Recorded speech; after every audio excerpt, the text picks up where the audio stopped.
विकसित भारत, सुगम भारत, शिक्षित भारत के दिखाए जो सपने, फिर ऐसा क्या हुआ कि सारे लुटेरे निकले अपने। ये कविता मैंने लिखी आज की इस वार्ता पे। नमस्कार भाइयों बहनों और मेरे प्रिय दर्शकों। मैं गीतुपर्णा शर्मा, 20 साल का युवक, असम राजधानी गुवाहाटी से हर बार की तरह अपना एक मत रखने जा रहा हूँ। आज का मत कई विषयों पे होगा शायद, किंतु उससे पहले माफ कीजिएगा, क्योंकि आज का मत रखने से पहले आपको ये बताना जरूरी है कि मैं आज क्रोधित हूँ। किस बात पे क्रोधित हूँ? इस बात पे क्रोधित हूँ क्योंकि आज कुछ ही दिन समय पहले ही एक व्यक्ति जो साइंटिस्ट है उसकी मृत्यु हो जाती है, और हमारे देश के मीडिया चैनल्स या फिर कह लीजिए सो कॉल इंटेलेक्चुअल्स के कानों में कुछ पड़ी भी नहीं। रही बात चल रही है तो किस भाषा में जोर है, कौन सी भाषा अच्छी है, एक दूसरे को दिखाने वाला नीचा, उसके अलावा कुछ है नहीं। रही बात, अगर वो साइंटिस्ट स्विट्जरलैंड या फिर जूरिक या फिर बेल्जियम या फिर जर्मनी या फिर चाइना में होता जो अपना ही पड़ोसी देश है, जिसके विरोध में भारत कहता रहता है कि आत्मनिर्भर बनो, सक्षम बनो, सक्षम भारत बनाओ, उसी में अगर होता तो उसकी ये अवस्था नहीं होती। उसके लिए मैं उस व्यक्ति की जो जिसकी मृत्यु हुई है उसके परिवार वालों से इस भारत की तौर से क्षमा मांगता हूँ। रही बात, इन सब बातों को बोलने के लिए है कौन? ना है एक सक्षम ओपोजिशन जो बोल सके कि इस देश में किसकी बढ़त हो रही है, किसकी महंगाई हो रही है, किसकी विकसितता हो रही है, जो बोल सके कि ना युवाओं को मिली है नौकरियां, ना युवाओं की बड़ी है आमदनी, तो विकसितता हो रही किसकी? ये प्रश्न पूछने वाला भी कोई नहीं है। रही बात, और गुस्सा मैं इस बात पे हूँ कि जहां हमें कहा गया था कि इस देश को हम सार्थक बनाएंगे स्टार्टअप इंडिया की तौर से, डिजिटल इंडिया की तौर से, वही डिजिटल इंडिया और स्टार्टअप इंडिया के लिए जो DCCIT की वो बेसिक क्वालिफिकेशन है उसे ही आपने बहुत कष्टदायक बना दिया। वो क्या बात हुई ना? आपने खाना दिया भी, दिखाया भी और वापस ले गए। हमें तो उस खाने को छकने तक नहीं दिया गया।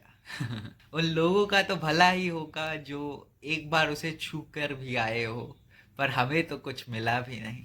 रही बात, जिन लोगों को पता नहीं होगा, मैं एक एंटरप्रेन्योर भी हूँ जो अपना व्यवसाय भी करता है। अगर आप इस देश में व्यवसाय करते हैं तो वो आपकी सबसे बड़ी भूल भी हो सकती है, क्योंकि यहाँ पे डॉक्यूमेंट्स से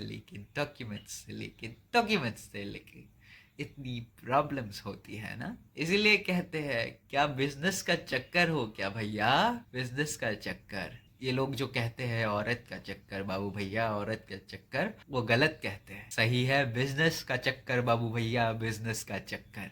क्योंकि अगर आप बिजनेस करते हैं तो आपको पता होगा कि एक GST का जो लिटरल नंबर होता है उसके लिए कितनी मशक्कत, मुश्किलें झेलनी पड़ती है। क्योंकि अगर आप GST अपनी CA से अप्लाई कर भी ले, आप अपनी लेजिटिमेट फीस दे भी दे, उसके बाद आइए आपको एक क्वेरी, उस क्वेरी के बाद आपका CA आपको बताएगा आपको कर भवन यानी GST ऑफिस जाना होगा, और GST ऑफिस जाने के बाद आपके साथ होगा क्या, वो मांगेंगे पैसे। और वो कितने होंगे?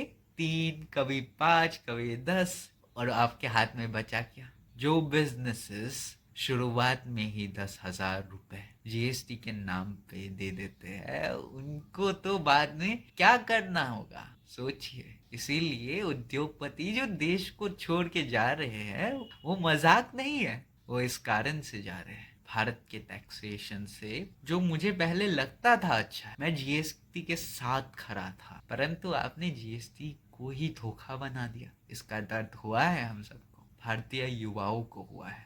जानते हो, मुझे भी ये ऑप्शन मिला था कि तुम GST उसके लिए लिटरली 5,000 पे कर दो, पर मैंने नहीं किया, तो मेरा एप्लीकेशन रिजेक्ट हो चुका है। सीरियसली बुरा लगा है मुझे ऑब्वियसली, पर एक बात से है कि मैंने अपने देश के साथ गद्दारी नहीं की, पैसे नहीं दिए, इस बात का गर्व भी है। और मैं पागल संघ की राजनीतिक हूँ, इसीलिए नहीं दिया। कई लोग तो दे भी देंगे और आप बैठेंगे कौन, आप और मैं हंसेंगे अपने आप पर, इस चुटकुले पर। यह सत्य है, यह भारत है, यह सत्यता है। वो साइंटिस्ट तो अच्छा भला चला गया, उसका लक भी बहुत अच्छा था ना मित्रों। वो उसे मिली इस देश से आजादी, जिस देश में कई सारी विकल्पता थी, परंतु इस देश ने उसे दिया क्या, उसने इस देश को दिया माइक्रोचिप टेक्नोलॉजी में अपनी रिसर्च, अपना डेडिकेशन, क्वालिफिकेशन। पर इस देश ने क्या दिया, हर वो ओलंपियन जो कई साल तप तप के अपने कर्म पर बड़ा बनता है, उसे तो बाद में मिलती है एक नौकरी जो भारत सरकार कभी कभी दे देती है, या फिर मिलती है कैश प्राइज, उस पे भी तो टैक्स ही लगेगा ना मित्रों।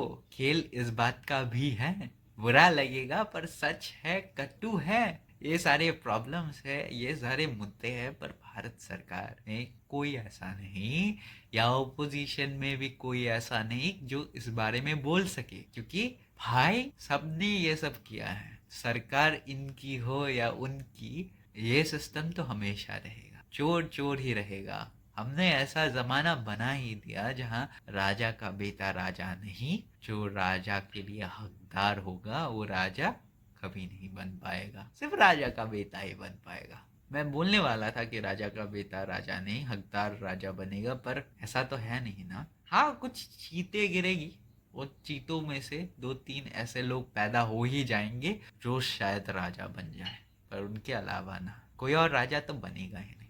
यह भारत है, यह दुखद है, पर यह भारत है। इस बात पे मैं गीतुपर्णा शर्मा आप सभी से अलविदा लेता हो। अगर मेरे कटु वचन आपके किसी के भी हृदय में लगे तो मुझे माफ कर दीजिएगा, और ये मेरा आप सभी के लिए एक बड़ा मुद्दा है। धन्यवाद। जय श्री राम।